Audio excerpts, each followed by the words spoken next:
Welcome to Life Lean In, a podcast that brings you biblical insight and tested tips on living your life to its fullest potential while leaning into the influence you've been given. And now, your host, Pastor Dan Smith.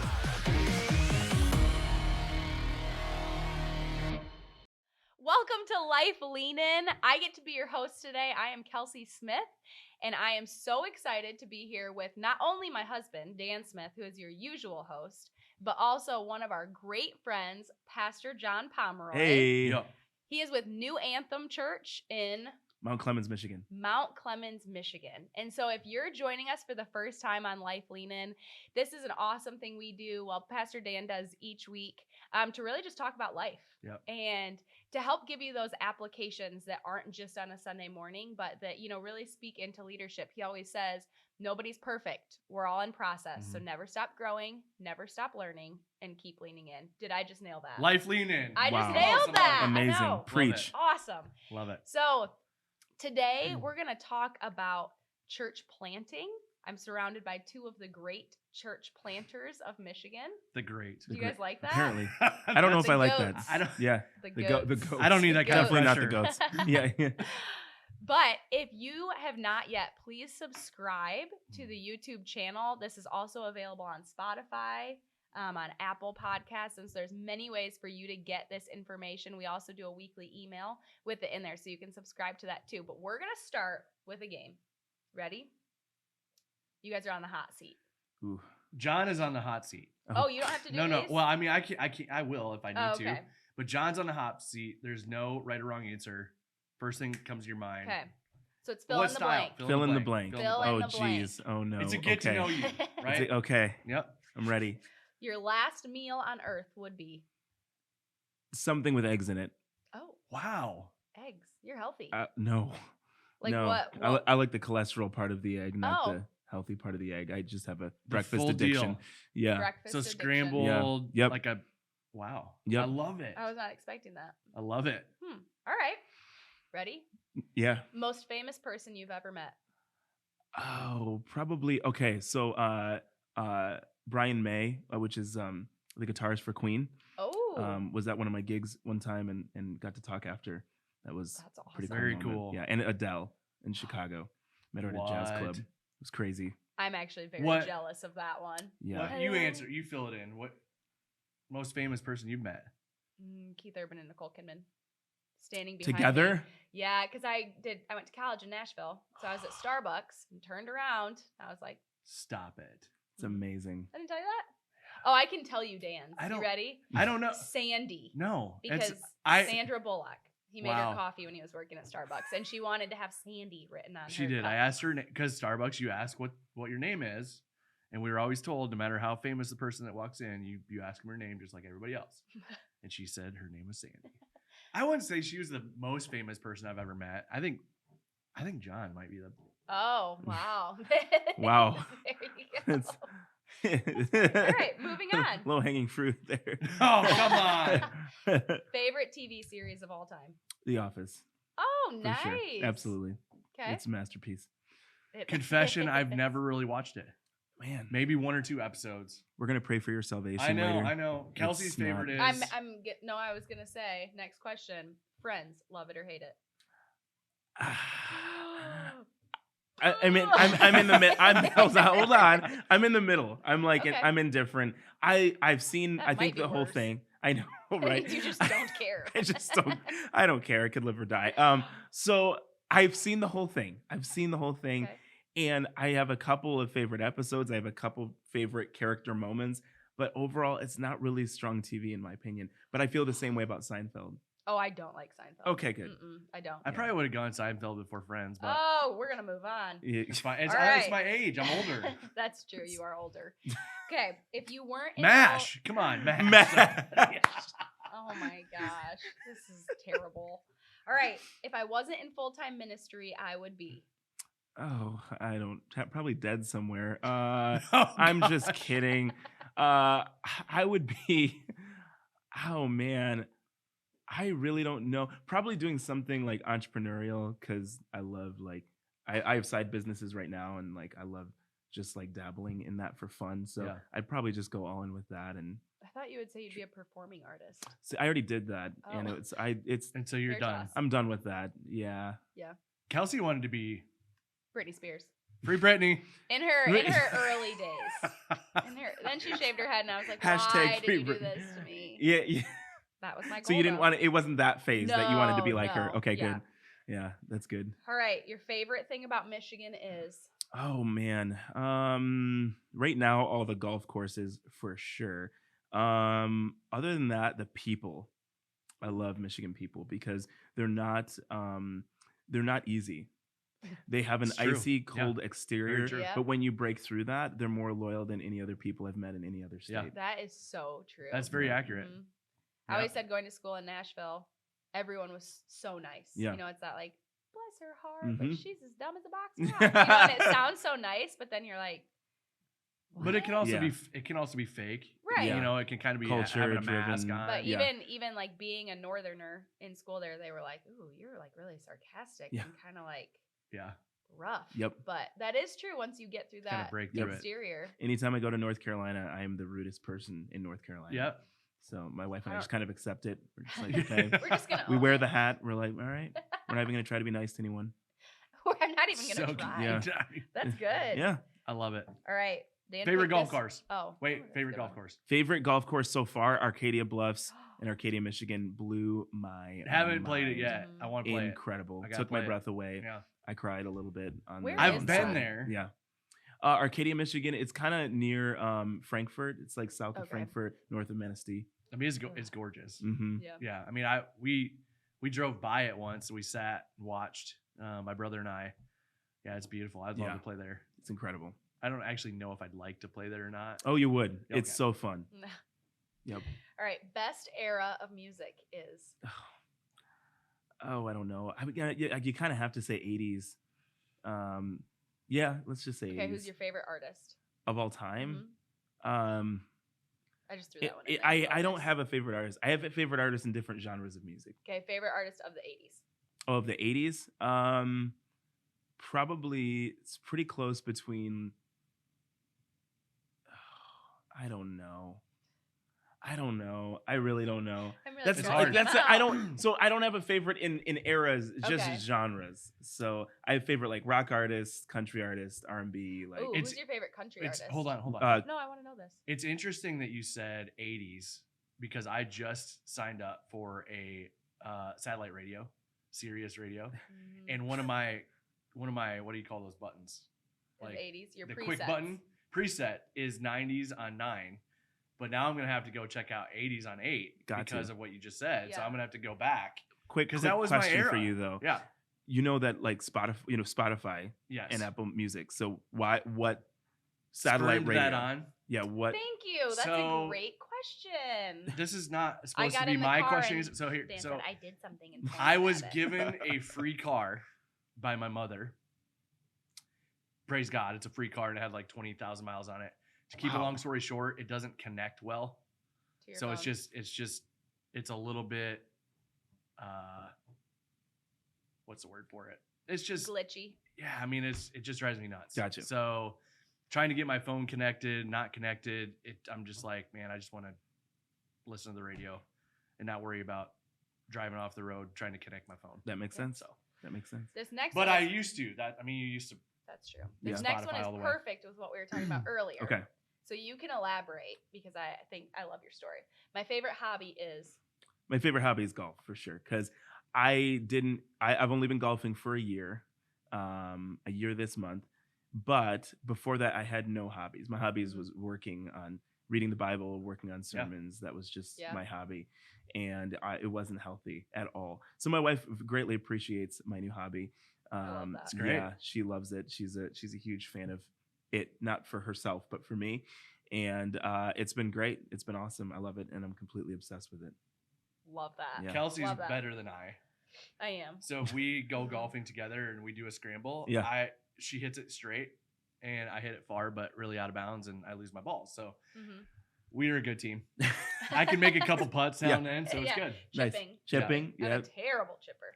I can get out of the sand pretty easily Yeah. once Yeah. I hit it in, you know? All right, this is the last one. Okay. Best place I've ever traveled is. Best place I've ever traveled. Oh, I don't know. Oh man, I don't know. Best place. That's a interesting. I don't know. Don't have a place. I don't know. Michigan's my favorite place in the world. Well, So there you go. There you go. That's Yep. Michigan. yeah, Mhm. Michigan. Someone was asked that question and they said home. Yeah. I was like, that's good. That Yeah. is good. I told my daughters that yesterday that I was not feeling that because they've been screaming at each other 24/7 for like 2 weeks. And I said, I want to look forward to coming home. What was that? That was Charles Gamble, Yep. She said pastor. home. She'd like going home because she travels a lot. Yep. So All right, you guys ready to jump into it? let's talk about Let's it. do Okay. it. So we're going to talk a little bit about planting through the ARC, Association of Related Churches. Planting what? Planting a church. Planting a church. Yes. Yes. Which for those of you who, you know, it's entrepreneurial, it's like starting a business. Yeah. We're starting a church from scratch. It doesn't exist yet. Yeah. That's what church planting is. Yep. Yep. And ARC is the Association of Related Churches. And so they started with a goal of just helping plant other churches, right? And Yeah, the way they phrase it is really cool. They said they started with the idea of we want to resource and coach and help other church planters to succeed. Mhm. Someone who had a dream in their heart to Mm. start a new church, they wanted to help make that happen. Right. And so that's the heartbeat of ARC. That's why we do what we do. Yeah. And man, it's been an honor to be a part of that family Mm-hmm. for sure. So we're gonna dive into that. Yeah, and you said that when they started, their goal was to reach 1,000 churches, right? And you said this year? Or maybe 2000. I can't remember. Mm. It was This year Pastor they'll Greg reach and- that number. Mm-hmm. Yeah, ARC will plant over 1,000 churches this fall. Insane. Isn't that Amazing. crazy? It's 20 incredible. years, almost 21 years. Yeah. Over 1,000 churches. And what ARC church plant number are we? So New Life Church is ARC church plant number 608. Okay. And we planted in September of 2016. So we're going to celebrate 5 years this fall, which Yeah. is going to be awesome. It's amazing. And how? I know you don't know the exact number of New Yeah. Anthem. New Anthem. 700 We're in the something? 700s or 800s. Okay. Yeah. Yep. And how many years has New Anthem been going for? Yeah. We'll be 2 years this coming September this fall. Love it. So Mhm. exciting. Mhm. Love it.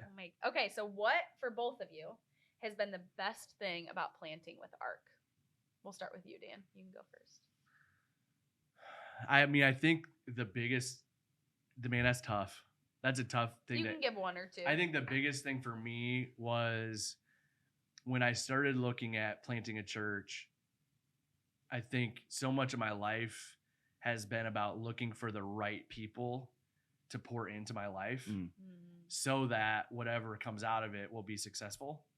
So whether I was an athlete or whatever, I always looked for people that were going to make me better. Yeah. And so when I was researching groups that do this, that help churches to plant, I just couldn't find any other organization that had the track record of success, even if it's only been 20 years, the track record of success that they've seen. And so that I paid a huge attention to that when I started. And honestly, it's been way better than I even imagined. Yeah. I mean, it really has. I mean, any question, any resource, any thought from a seasoned veteran, they're always there to help. For And sure. and so I'm just blown away by the generosity, not just in money that they help Yeah. resource you with, but relationships Mhm. and training and helping you to get better at what we do. Yeah. It's just been phenomenal. Yeah. What would you say? Yeah. I'm not gonna lie to you. I totally forgot the question as soon as he finished saying what he was saying. What's been the best thing about planting with ARC? Best thing about planting. I'm so sorry. Another You've been swig hanging of out with- coffee here. High school students all week. It's all good. Yeah, so John's That's been true. working, speaking at a camp. I with have high been. school Yeah. students. Yeah. It's fun. They're crazy. And that's why I forgot the question. Best thing about planting with ARC. I got to echo a lot of what Dan said. I think for me, I loved the practical tools. And we researched a lot of different church planting organizations. Yeah. And I think ARC was maybe the only one that had a lot of practical pieces. Like, you can go on and on about like, well, you're called to do it, so just kind of go and figure it out. But that's not going to teach you how to like not make the church go broke by, that's not going to help you Right. understand Right. money, budgeting, schedule, how to draw people and teams Right. and put them in place, and then how to functionally do church. There's people that It's still a business. it's still a business. Yeah. And at the end of the day, like, you can know how to preach, but not know how to, like what you need for the ins and inner workings of a church. You Right. have to have a service flow, and your service has to have a beginning and end, and know how it's starting and Right. ending. Like, all those practical pieces were things that we weren't seeing in any of the other the networks that we were looking at. And I think Yeah. that's one thing that really drew us, along with just seeing their track record of Yeah. success. Churches that were just still healthy after 5 years. That was another big one for us. It just made us feel safe. And then when we started, going through the process, and we started training with them, and going through our assessment and that kind of thing, just feeling, again, even now, still we have people with our calling reaching out to us all through Yeah. 2020, making Right. sure we were okay, checking in on us, seeing Right. if we need anything. Even resources, we're thinking about a building, and they connected us with like 10 different people, financial people, Yeah. and different other churches that have launched in similar areas with similar budgets, and all of these things. It's just a limitless resource. And so it helps you in a not so much a market, but in a occupation, I guess you could Yeah. say, Right. that has such a high level or a high risk of failing.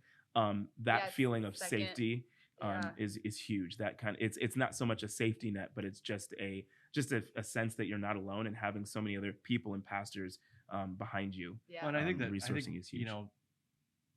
It's not about control either. Mm. And I think it really comes from the heart of, we want to help. Yeah. And we Yeah.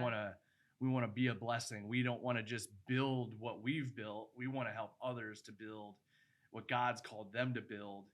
And because it's his church, Yeah. across the Yeah. board, it's his church. And so it's just a great heartbeat of an organization that just doesn't look out for themselves. Yeah. And or even try to control everything. Mhm. It's huge. They want to be a great resource. They're a good sounding board. They're full of wisdom. Yeah. They've been through and taken a lot of hits, especially some of the top leaders in it. But man, just like planter to planter, whether you're, because if you're like me, you're 2 years old, we're hitting 5 years old. Mm. These last 5 years, it feels like yesterday we planted New Life Church, and it also feels like it was 25 Yes. years ago. Yeah. Absolutely. And COVID, Made it worse. equated for like 50 10 years. Yes. Yeah. Yes. Unto itself. It's like, wait, we were only online for like 10 months, but it felt like an eternity. Yeah. So there's just the fact that there's so much diversity in wisdom that you can draw upon, and Mm. friendships that you can draw upon. Yeah.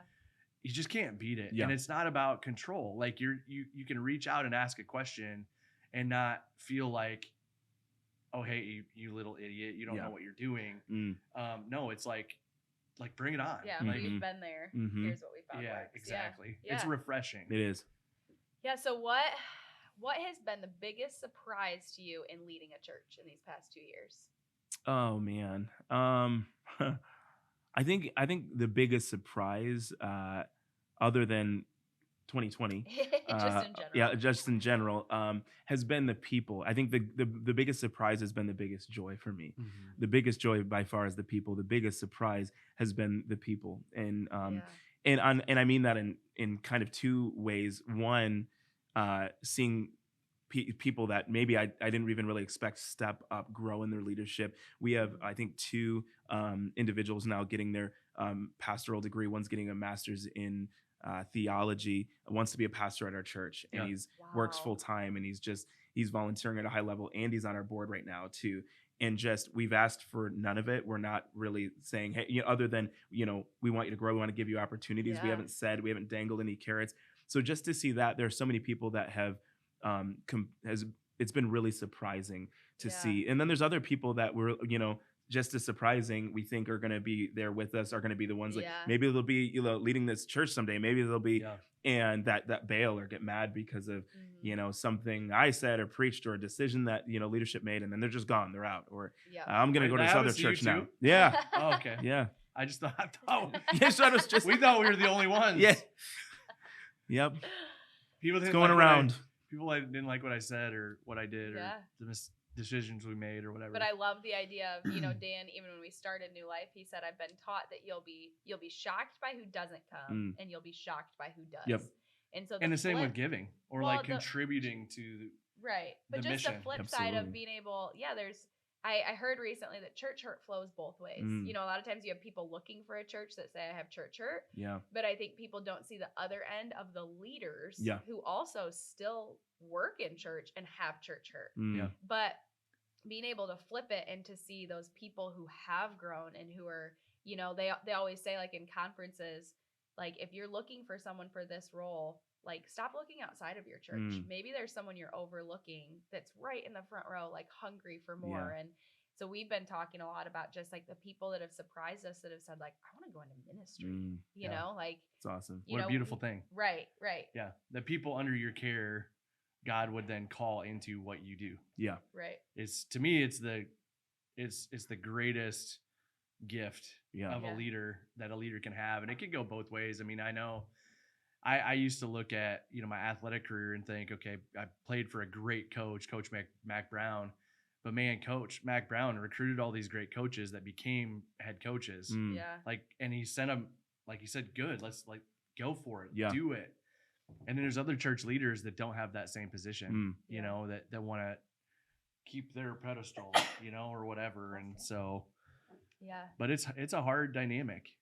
Yeah. So going off of that, one of the other questions we had is, what advice would you give someone either wanting to plant a church or just wanting to step into ministry in general? Yeah. And maybe how you did. Yeah. And how that whole thing played out. For sure. Yeah. It's funny. I think a lot of planters probably think their stories like or situations unique, Right. Yeah. and it never is on some level. There are parts of it that are, and then Like there's some of them got a burning bush and others yeah. yeah. I think the biggest thing I would say is to count the cost, and there was a lot of planters that planted around the time that I did, not necessarily with ARC, but just in our area. Some were just independent, some were with other networks, and planted with these big fat salaries for them and like a couple other people, fundraised it all. I wonder, in this new season, if that's not necessarily a thing of the past, but it's something that I wonder if it's something that God's maybe going to allow moving Yeah. forward on a large scale, where there's going to be all that comfort right in the beginning. Sure. And more like there's a gal launching a movement south of us in Southwest Detroit, and she's completely self-sustained. And I have a good friend who's actually finally launching in Monroe, Michigan, downriver Detroit, completely self-sustains his church. They have a full building, decked out, worship, kids space, 27,000 square feet or more, paid for. He pays for all of it. He pays for all his staff. He pays for everything. And I think the future of church planting is going to look more like that. It's going to be those natural. Every church planter has an entrepreneurial spirit. If they're called They church should, plant, right, they should. exactly, yeah. Right. And It's I starting think, something from nothing. yeah, Yeah. it's difficult and it takes everything. You're doing something that's impossible. And so I think it's going to take more. I think the future is going to take more of that. People More that are grit. more grit is going to be required. I think there's going to be more fight, more like not just telling God like I'm willing to do anything and go anywhere, but then actually like having to show God that Right. by doing what my wife and I did when we moved to Detroit. I had to drive Lyft. A lot of people don't know that. Like I had to Yeah. drive Lyft because where he called us from, like he said, go now. It's one of the very few times he's ever told us to do that. We knew we were supposed to leave. We didn't have jobs. We somehow got an apartment. And then Amazing. we just moved here. We started driving Lyft saying, God, I trust you. I'm going to hustle. And then income and jobs and opportunities, retreats, all these things. We never missed a meal. We never missed a payment. Yeah. We always had money in our savings You account. stepped out in faith. But we and had to God- step out in faith. Right. You stepped out in faith, but you also didn't step out in faith and said, okay, God, just bring it. Right. Like you worked. I'm gonna be like, obedient and work. You worked it. You made sure that you were on the right track. And I think what you're getting at is there's potentially some, I wouldn't call it lazy, but there's some maybe entitled, Yeah. Privileged. Privileged. I would say, yeah. or privileged situations out there. And I think it could be detrimental, because I think God wants to use us to help build his church. And while that's happening, he's building us. Yeah. Yeah. Like he's using us to build the church, but he's also building us in the same process. Right. And too much of that gets lost if you don't go through this massive growth phase, especially at an entrepreneurial church planter type. Yeah. There's so many things. Like you got to be hungry. Yeah. Like you can't just expect people to just show up. Yeah. And people always think, well, how does a church fail? You either don't have people, or you don't have money, or you don't have both. Right. And that's period. And God's always used that. What's the greatest thing they say about leader? You think you're a leader, but if no one's following you, what are you doing? You're just taking a walk. Yeah, that's good. And there might be a lot of people that are out there just taking a walk. Yeah. Absolutely. No, that's good, man. Well, and I know even our counselor, Chip Judd, said, beware of peaking too soon, because God always wants to take you through a pruning process. Yeah. And sometimes you peak too soon, but you haven't been pruned. Yeah. And so then he just said, greater's the fall. Yeah. And I thought that was so wise of just being willing, as you said, as we're helping grow God's church, to allow God to grow us in those seasons. And to be thankful for that pruning. Right. Yeah. So how did you know that you were called to this? You said something about, some people, they think their moment is unique, or what was your moment? Yeah. So I started mock preaching when I was 6 years old, after I got back from a Promise Keepers conference, which is a big, men's conference. At the time, it was at the Silver Dome, which isn't there anymore. It's Ford Field, in the Detroit area. And my dad took me, and I was way too young. I was like 6, 7 years old. And I went 2 years in a row with my dad, and I loved it. And that's when I first felt called to ministry. And I would come back seeing all these great preachers that were probably really famous. I couldn't tell you the name of one of them. And I just wanted to do that. And I just started mock preaching to all my siblings. We were homeschooled. I was homeschooled at the time, and I would just preach all the time, and God just started to kind of stir something in me. And so I think in terms of just preaching to people, that it was kind of that. And then it was really other people speaking it over me. I was the person that disqualified myself from being a senior leader or a lead pastor. Because of my age, because I was always kind of the youth guy, the high energy guy. And historically, especially in my early youth ministry years, I would scare away adults and scare away leaders, because I was just like this visionary. Let's just do this. Let's take the hill. Let's go. Let's blow it up. Let's pyrotechnics, and all the youth kids are going to get saved. People didn't hear kids getting saved. They just heard we were going to light things on fire. And they're like, I'm out. Yeah. And so I just got used to that. I'm like, nope, adults are just kind of scared of me. And my pastor at the time, he gave me the opportunity to, he's like, I want you to preach on a Sunday. And I was like, you think that, you don't really mean that. And I did, and I loved it. And there was incredible response from people. And he was like, I want you to be my number 2 communicator. When I'm not in the pulpit, I want you to be in the pulpit. How old were you at that point? It was much later. I was, was I 6. 20? Yeah. I'm now 6.5. So yeah. No, it was 26, 27, I think. Okay. Somewhere in there. So yeah, it was, I'd been in youth ministry for years. My first youth ministry position was when I was 17. And so that was kind of my lane. I was like, I'm going to do youth. I'm going to die doing youth. I'm going to be the old guy that isn't weird and lame. Yeah. I'm going to still be cool. And kids are going to still want me to preach to them. And so that was both my wife's and my dream. And God just had other plans. And I eventually began to just love preaching to adults, eventually even more than students. And God just kind of shifted our heart. It was literally like we woke up one day and we're just like, we just want to preach in the church, and we are done with youth ministry. It was like we hit a wall. We're done. We are done hanging out with kids. So I love picturing you as a 6-year-old, just like that couch got saved, that chair got saved, the I love table going with me to heaven. Yes, my dad always raised his hand for salvation. Got saved so many times. It was awesome. So good. It's good for the confidence. Yes. That is amazing. Okay, so going back to that 27-year-old John, if you could tell him something that you know now about church planting, what would it be? Oh, geez. Uh,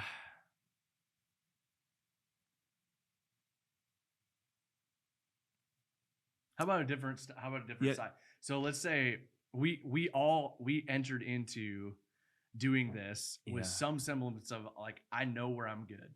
Yeah. Like Yeah. I know things very well about this. I know I can stand up and preach.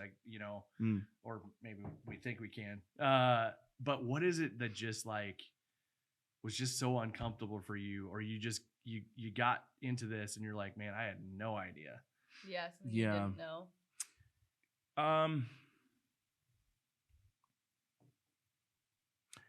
I think two things. One, I think I would tell myself that I can just be myself. That I can just be myself and be who God's called me to be, and that's enough. And that's going to draw So the people good. that God wants to our church. That's going to create the culture that God wants in the city that He's called us to. Yeah. I think that's a big one. And I think there was a season where I felt like I had to, because I was fighting that all of the baggage from all the leaders that I heard and bad ministry decisions based off of me just wanting to run fast. Yeah. There was a part that I'm like, I need to be like slow and quiet and somber or serious, and I can only have so much humor from the stage, even though naturally, like, I love laughing and I love making Right. people laugh. And as I began to shed that, and when I stopped trying to think for people, like, people are going to only view me as a youth pastor, so I have to show them, no, I really am a lead pastor. I'm just going to be uniquely who I am, Yeah. and I'm going to stand in the authority of the Word of God, and I'm just going to like leave So the you were rest up to even God. trying to fight assumptions that you were thinking they had 100%. without knowing they had Yes. them. Yep. Yeah. And they didn't. And isn't that how the devil works? 100%. So is that like, Yeah. so I share often with our church, and I'm sure I've said this on the podcast before, that my biggest issue is insecurity. And so it's that you're trying to prove yourself. And I think as a church planter, one of the things I know that I dealt with early in this, you can share whether or not you dealt with this too, is I also, man, I had some incredible mentors. Yeah. I had some incredible people who had poured into my life in ministry, and I'd learned so many amazing things. And even going through ARC and having their resources and their wisdom for planning the church, I had a lot of great voices who had spoken in my life and leadership. Yeah. And I think that was even confusing when we started the church, to the degree that I had pulled so many great things from other people, and I still do. Yeah. But I think in the last 5 years, one of the things that God has really been in that pruning, I guess, is, now this is who you are. Like, this is who Dan Smith is. Yes. This is who I didn't call, someone else to lead New Life Church at this moment in time. He called me, just like he called you. Yeah. And he's very specific about that. And so I got to the point where I was like, I got to stop. And I didn't even know I was doing it. Honestly, I didn't even know I was trying to be like other people. Yeah. Because to be honest, I don't watch other people's stuff a lot and go, man, I'm going to preach just like him or, whatever. I try to learn things. I know you do too. Yeah. But I think that's also a great learning thing is, man, we got to be us. Yep. Because God made us. Absolutely. And created us and called us to be us. Yeah. And so that's good. It's good. Yeah. Yeah. So you lead worship and preach every weekend? I do. Yeah. How do you prepare for so I tried to do that one time. And what was it I did? I think I tried to stop at the second song because I was so stressed out that I went into our tithing, and the sweet guy who was supposed to lead the third song is like, what's going on? And so they said, you're never allowed to lead worship and preach at the same time. And it got really weird when she was preaching, and then all of a sudden she walked over to the piano to try to pad for herself. She didn't actually do that. But I did that one time when we were both preaching together. I was like, all right, gotta go. So how is that mentally just draining on you, or do you love it? I love it for what it is. We would love to have a worship leader for sure. There's a lot of weeks that I feel like if the worship I felt like was really good, that the message was lacking, or if the message was good, I had to take energy or thought or brain power from the worship. So Yeah, I think Interesting. that's been really tough. But honestly, like our success is like we have our assistants, our worship assistants are amazing, Mhm. and they make it so I literally just show up on Sunday And with my sing. guitar and Yeah. do it, and they worry about everything else. Oh, that's That's the amazing. that's the good. biggest Yep. part of it. Yeah. And I knew it wasn't going to work unless they came on, and Yeah. fortunately they did. So That's they really cool. they Yeah, I handle love everything. that. They make it possible. They were with you For since they in student were ministry, 10 right? years old. Yeah.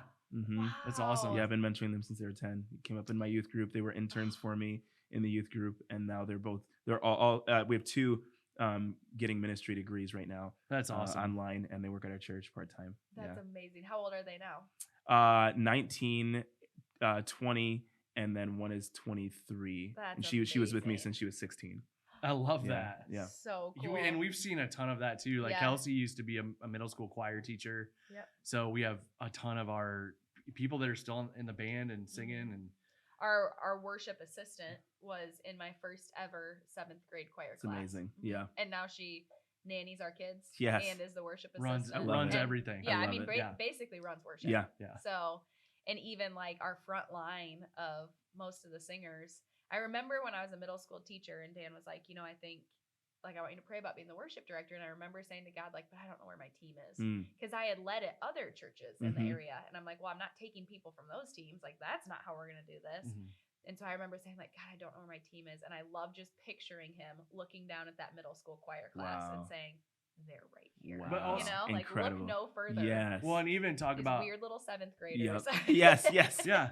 And so she picked up some of these kids who she had already had a relationship with. Mm. So she had this influence, but also going back to the hustle question, we had to go get them. Yeah. Oh, Like Yeah. I met with musicians to build that team. Mm. Like I met with two drummers. We invited one to our house yeah. who he actually asked us if it was going to be a paid gig. And I said, No. sorry, Good like, one. no, Yeah. this is, that's Yeah. that's not why we're, It's you not know, for us. it's not gonna- either. so, and he was with us for until he moved 3+ to years. Texas, Yeah. Until he moved.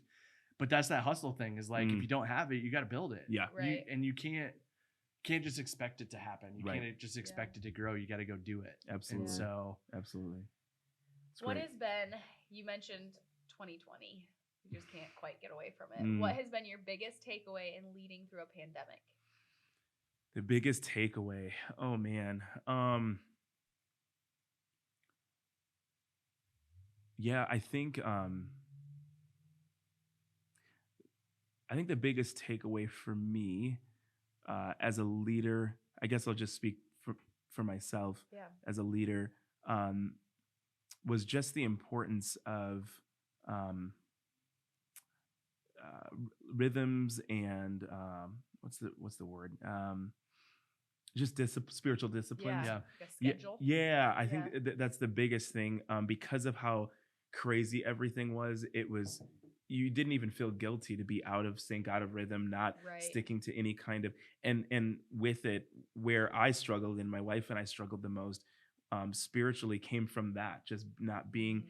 in a rhythm. And I feel like when we kind of turned a corner and we started like, okay, and being able to kind of pace our breathing and really kind of Yeah. focus a bit and start like, okay, hearing from God and figure out what we're supposed to do and where we're supposed to go.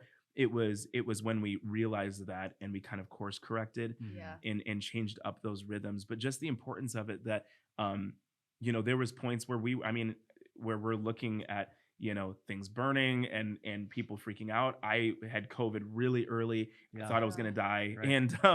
And in the middle of all of that, when those rhythms are in place, you just kind of take everything in stride. Yeah. And we just learned a lot to the point where, as my wife and I were talking, we actually came to the point where we're like, this can get worse and we're still going to be fine. This can Yeah. get so much worse and we're going to be just fine. Yeah. But before that, even weeks before that, when we were Yeah. out of rhythm, we were like, we are going to die. This is the end. Everything in Revelations Yeah. is coming true. It's coming Now, let's just go ahead and Today. binge watch Right. every single possible conspiracy Yeah. YouTube video Yep. and prophet out there and whatever they have Yeah. to say. Just We're let just our going to minds freak go out on it. crazy. Yeah. Mhm. So, I think that was the Ah, biggest thing. I have a mentor who told me, we so often want to schedule out like, okay, God is number one, then husband, spouse, then family, then church, and you want this like running list of how to do it. And she said, I would argue that it would do you really well if you say God is number one and let that be your Mm. list. And she was like, because if you give him the first 10% of your day, if you set him as number one, she said he's a God of order, not of chaos. Yeah. And so he'll align everything else. Yep. And there may be seasons where maybe your spouse needs more from you than your church, or maybe the church needs more from you, but God will align that if you put them as him as number one. It's great. But when you're out, when no one has a schedule and the rhythms are totally disrupted, it's a fight to get into that. So I think that's really good. Well, and our order as a leader or discipline flows out. And so if we're kind of in a all over the place, so is our team. Yeah. And so are our people. And I think that, the pandemic definitely made us think through and even talk to and even say, like, if we're going to put these services together online, or if we're going to do these ministries, like, how is this going to work with people? Yeah. Right. And some people, because our ministry runs on people. Mm-hmm. Yeah. It doesn't run on just one person. It runs on a multitude of people that make it happen. And so I know we maybe changed when we recorded services. Yeah. Like maybe once we changed how we did it some, Yeah. but mostly we changed maybe once or twice so that our teams could get back in a rhythm. Yeah. Yeah. And it threw us all off. Yeah. And there were people who wouldn't come to help us do it, and which is totally fine and Right. Understandable. And Well, I remember at one point we had, someone that had to drive a ways to come in and film, and they had to have like a pass in their car in case if they were pulled over to say they were coming to film a church service. Wow. And you're like, you just don't expect to have to do that ever. It Unbelievable. really, really makes you appreciate what we have here. Yeah. That there's other countries where people are hiding out to go meet in a church, and it kind of felt like that for a little bit. Mm-hmm. So it certainly did. yeah, it's crazy. So we, talking about last year, you have the pandemic, but then you have the election, and then you have all of this racial tension. What election? Yeah. Oh, Yeah. gosh, It doesn't ring any bells. Goodness. But then we have all of this racial division and tension. And I know that you and Cece, maybe not all of our viewers know, but you and Cece are an interracial couple. Yeah. So I'm curious as to how you guys have navigated the past year, being in leadership, having people's eyes on you. How do we handle this well? How have you guys navigated that? Yeah. It's been a lot, honestly. In a lot of ways, we're still processing all of it. Yeah. I think the hardest thing in terms of a leadership lens, the hardest thing for us was our congregation is really a reflection of us too. So there is a decent chunk of white people and a decent chunk of African American and others as well. But for us, like the thing that we struggled with was we had a tension in our church of wanting to preach more Black and so there was this group of people that weren't happy with that, on that end with how I was communicating or preaching or addressing the issues at hand. And you then weren't talking about it enough. That I wasn't talking about it enough, but there was a maybe even larger group that I wasn't preaching white enough, and it was Gotcha. Racism doesn't exist. Why are we even talking about this? Why are we even having the conversation? And so there's a tension there, and it was difficult to navigate. And then to say nothing is also to have a stance as well. So not really where we want to be also. And then we also don't want to be a political church, and we definitely want to be a church that's just known for addressing anything politically. But then we also don't want to just address certain, hot button issues when there's a bunch out there that are pretty important. And why aren't we talking about all of them and just be a, social justice church? So even amongst our staff, there was all of this tension of just massive conversations we had to go through. And I think the hardest thing for me personally as a leader is there was a lot of levels, things that surfaced from even my childhood. It's a lot of levels of racism that I experienced growing up that I was just reliving as I'm watching literally every major city in America burn, other than Detroit, by the way. So it was just a challenge because I'm trying to navigate my own emotions about it. And I'm talking to, I'm getting, while at the same time getting emails from African American pastors, why aren't you talking about this? You have a platform, you have a unique platform because you're a wow. multicultural church. Why aren't you being more aggressive? Why aren't you more angry about this? From pastors, I'm like, and then, simultaneously, hearing, the opposite. And so, Right. Like it, you can't please anyone right. then. It is an impossible situation. But you're not only trying to navigate your own emotions, you're trying to help them with all of Right. theirs too. So where does our church stand on this? How the heck do I feel about it? Right. And that was several weeks when you didn't have several weeks to put stuff out there and start saying stuff. You had to like say it now. And we were late to the party, honestly, but I'm glad we were, because it took that time just to get our staff unified in terms of what we were saying and why we were saying it. It wasn't reactionary. Right. Yeah. Not at all. We were one of the few that were like, we were probably the last church. And I think we maybe have a little bit more leeway because of how multicultural we are. But honestly, we were so late to the party, even putting out a statement, because we're like, every single phrase that we say, we have to be unified about it. Yeah. And it's going to trigger someone, and we have to be completely content and comfortable with it triggering people and willing to take hits for it. And I would say, even going back to your other question, I think that's something else that I would add to anyone considering planting now in this day and age is you have to be willing and ready to take hits. Like in this new world, you have to go into it. When we relaunched our church coming off COVID, we did a promotion and we're like, okay, we know it's probably going to ruffle feathers. We only had negative comments, only negative. In our ads, 30 new families. I'll take the negative comments all day. Right. We had people saying, we hope we get COVID. That's right. Like all this stuff. We had 30 new families. A bunch of them got saved. I'll take it. It's worth it. It's worth it. Yeah. That is amazing. It's the price, and that is the price and the cost of leadership.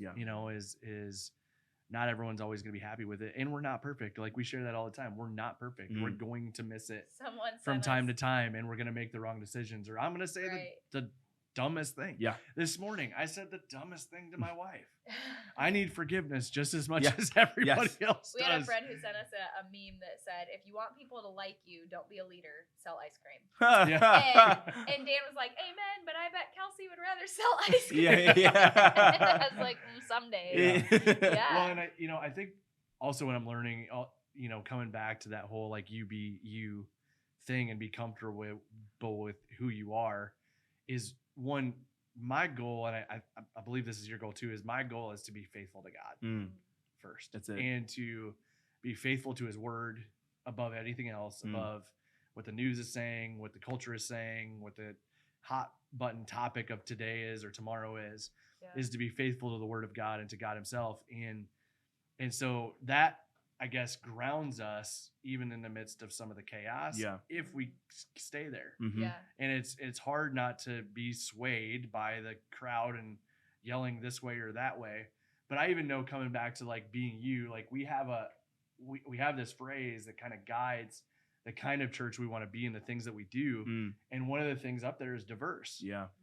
And we want to be a diverse church. And that means age. Like it means we want young people to feel like they have a place here and they can grow here, and they're not just over here in the corner, but they're a part of what we're doing. Same thing with the elder generation. My mom, who's 78 or 79 years old, that comes here, and we've even heard like, you guys are such a young church. Well, we want to be all ages. Like please stay with us. We don't want to just we want to be a diverse church, but we want to have diversity in multi-ethnic and multiracial. And I've had to take a step back in this last year and realize that I can't force that. Like right now, with where our church is located, it's a very white community. And so, I mean, it doesn't mean that the greater Kalamazoo area doesn't have a ton of diversity, but right where we are geographically located as a church, it's very white. And you do have some pockets of diversity, but a lot of who we're trying to reach in the community that we live in just doesn't have the diversity that we do want to have at some point. And so I think part of it for me is just embracing the fact that I'm going to do whatever I can to make sure I build relationships that are diverse relationships, but I can't force our organization or our church to be that. That's so huge. I can just model the relationships we want to have. So, and if anything, like, and we had talked earlier about Like, it's not just like, oh, it was a rough 2020 and, you know, racial tensions were high and okay, now we're in 2021. You know, we have to do the job of continuing to have those conversations and to say, how can we get better? And, oh, I thought just not saying anything was okay. I didn't realize that was not taking a stand or not fighting for someone, you know, or seeing that, like you said, the hurt that came up in you from years upon years of different things happening that, you know, that you probably just pushed down. Right. And probably didn't happen to Dan and I, you know, and so having those conversations and just saying, like, how do we keep getting better? You know? And so I guess that would be my last question for you is, you know, you said we had to find as a church where we were landing and everything that was going on. And so what would you say moving forward is how the church can continue to get better in handling those conversations?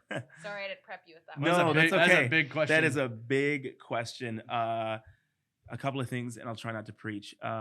Please do. Okay. So I think on the topic of race, in terms of hurting people, you have to go back to the gospel of Jesus. You have to look at the ministry of Jesus. What we were told to do is to weep with those who weep and mourn with those who mourn, regardless of their political affiliation, 100%. regardless of who they're voting for, regardless of masks, no masks, regardless of any of that. It didn't say, once find out why they're weeping. If it's a stupid issue, let them know it's stupid and it's an improper narrative that you're even crying about that. No, weep with those who weep, mourn with those who mourn. And you don't get to judge their level of hurt. That's right. Decide.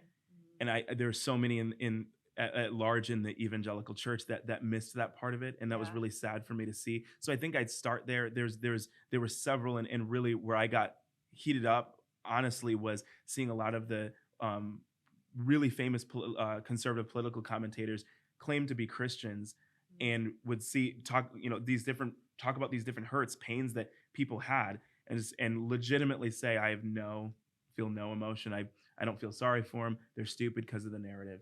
And I'm saying, so now what are you teaching Christians? Right. What are you teaching Christians about how to address hurting and broken people, regardless of the narrative or the political part of it? Start with that, be a Christian, and then address how stupid all that, if that's how you feel about it. And so I think that's a big one, that there is a lot of there's so many conversations that aren't being had simply because there is this belief that if the narrative seems stupid enough to you, you don't have to have the conversation about how it's emotionally, intellectually, mentally, spiritually affected someone their entire life. If the narrative sounds stupid, you're not called to have compassion. Yes.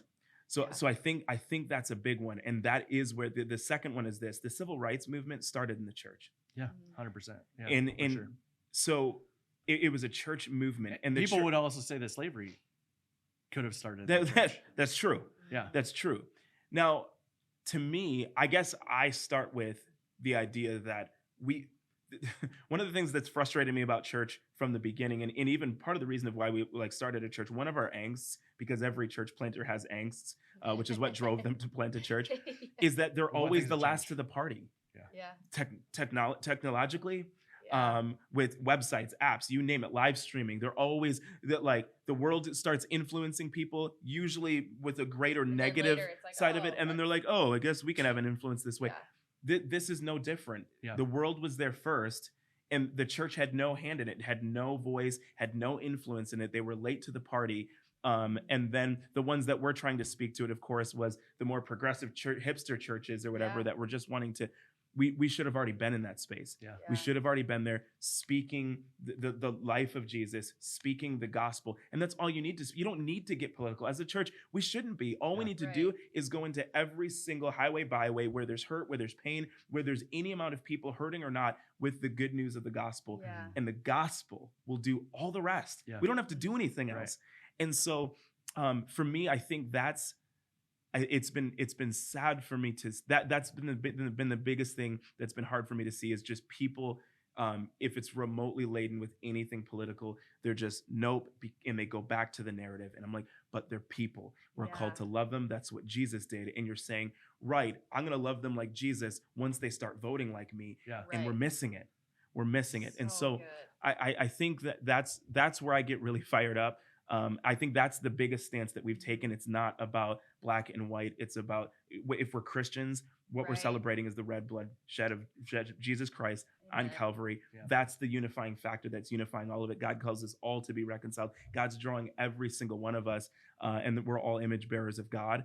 And so start there, and the rest are just details. You don't even really notice the rest once you focus on that part of the gospel and serving people well. Yeah. I mean, and we have to become, as Christians, I used this phrase a couple weeks ago, comfortably uncomfortable in the midst of the pain and the chaos. Yeah. Because we're called to be salt and light. We're called to be healers. We're called to bring hope. And so we got to become comfortable with some of that, some of these things, and standing in the gap. And we're just not, and we're just, we haven't been there. We've been afraid. We've been scared. And so like you said, we're late to the party. You know, that being said, I want to close with a couple things. We're going to do a series, and you may have done one like this fall, called Asking for a Friend. So you people get to ask all sorts of great questions. Honestly, right now, if you want to punch in a comment or something like that, or send a question to info@newlifekzu. We're doing this on our Instagram as well. But right off the bat, one of the questions I'm going to answer this coming fall is, what should Christians do about abortion and weed? Whew. Oh, wait, are you asking me that? Heck no. No. Nope. He's like, no, it took all the brain power I had to answer the raised question. Yeah, we're gonna land the plane right there. But we're going there, man. We're going there. I love it. We're gonna I'm gonna tune in. I want to learn something. We just, man, I don't know. I want to learn some things too, and we're gonna lean into God. We're gonna lean into God's word. But it's in that vein that we can't be afraid of hard topics. Yeah. Because people are asking these questions. Their life they're asking these questions both inside the church and outside this church, so we can't be afraid of it. But really what we want to end with is you two singing together, because you're a singer, she's a singer. So let's come up with it right now. We got nothing. You don't need a guitar, a cappella. All right, we'll let you start your favorite song. I'll find a harmony. And sweet mercy, I hope I know it. What song are we talking about? Oh, worship song? Okay. Oh, I know a sweet harmony. What? Right now, the song Jireh that you guys sing, and he's probably like, oh, goodness. Let's see, I'm trying to. You pick anyone. Okay. I'll find something. If I don't know it, I'm going to cut you. I am not singing, by the way. Dan, okay. Dan will find the tone. I can't. I'll do the drums. We'll do Grace in the Gardens. I think it's the only one I'm confident I know all the words to. We'll do verse 2. Oh. Right. Okay, let's see. I'm not afraid. I'm not afraid to show you my weakness, my failures and flaws. Lord, you've seen them all, and you still call me friend. 'Cause the God of the mountain is the God of the valleys. And there's not a place your mercy and grace won't find me again. Oh, there's nothing better than you. Oh, there's nothing better than you. Oh, there's nothing. Nothing is better than you. Yeah. I love it. I love it. That was good. It's good. Hey, oh, you're good. Pastor John Pomeroy, New Anthem Church. It has been such an honor. Thank you. We love you guys. Oh, we are cheering you guys on. Yeah. Thank you for coming and joining us in this great episode. Don't forget, nobody's perfect. Let him fill in the blanks. No, please don't let me. We are all in process.